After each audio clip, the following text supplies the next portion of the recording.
বিশ্ব রাজনীতিতে ইরানের পরমাণু কর্মসূচি নিয়ে বিতর্কের শেষ নেই। পশ্চিমা দেশগুলো, বিশেষ করে যুক্তরাষ্ট্র ও ইসরায়েল, বহু বছর ধরে অভিযোগ করে আসছে ইরান নাকি গোপনে পারমাণবিক অস্ত্র বানাতে চাইছে। কিন্তু আজ পর্যন্ত আন্তর্জাতিক পরমাণু সংস্থা কিংবা কোনো গোয়েন্দা সংস্থা এমন কোনো প্রমাণ দেখাতে পারেনি যা এ দাবি প্রতিষ্ঠিত করে। তবে প্রশ্ন থেকে যায়, যদি ইরান সত্যি পরমাণু অস্ত্র বানাতে চাইতো, তাহলে গত 2 দশকে তা তৈরি করেনি কেন? বিশ্লেষকরা বলছেন, এর পেছনে রয়েছে 3টি বড় কারণ: ধর্মীয় বিশ্বাস, কৌশলগত বাস্তবতা এবং রাজনৈতিক ঝুঁকি।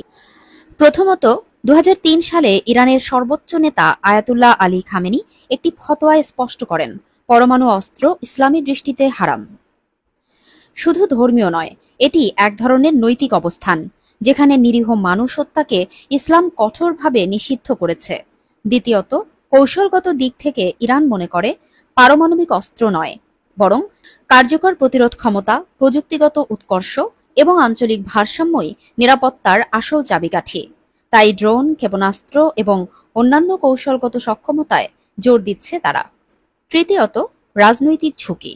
বোমা বানানোর সিদ্ধান্ত নিলে ইরানকে মুখোমুখি হতে হবে আরও কঠিন নিষেধাজ্ঞা, রাশিয়া চীনের সমর্থন হারানোর আশঙ্কা এবং সবচেয়ে বড় কথা, যুক্তরাষ্ট্র ও ইসরায়েলের সম্মিলিত সামরিক হামলার ঝুঁকি। তাহলে প্রশ্ন আসতেই পারে, ইরান কেন 60% পর্যন্ত ইউরেনিয়াম সমৃদ্ধ করছে?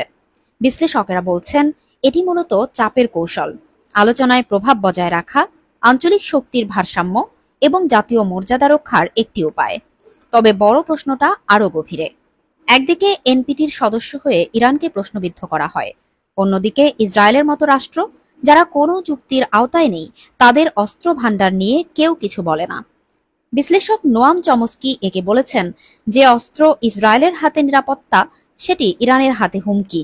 এটাই বিশ্ব রাজনীতির দ্বিচারিতা। ইরান জানে বোমা নয়, শান্তিপূর্ণ প্রযুক্তি টিকে থাকার পথ। তাই চাপ নয়, সংলাপই পারে উত্তেজনার অবসান ঘটাতে। বিশ্ব যদি সত্যি ন্যায্য ও নিরাপদ হতে চায়, তবে দরকার আন্তরিকতা, না যে শুধু ইরানের, বরং গোটা বিশ্বের।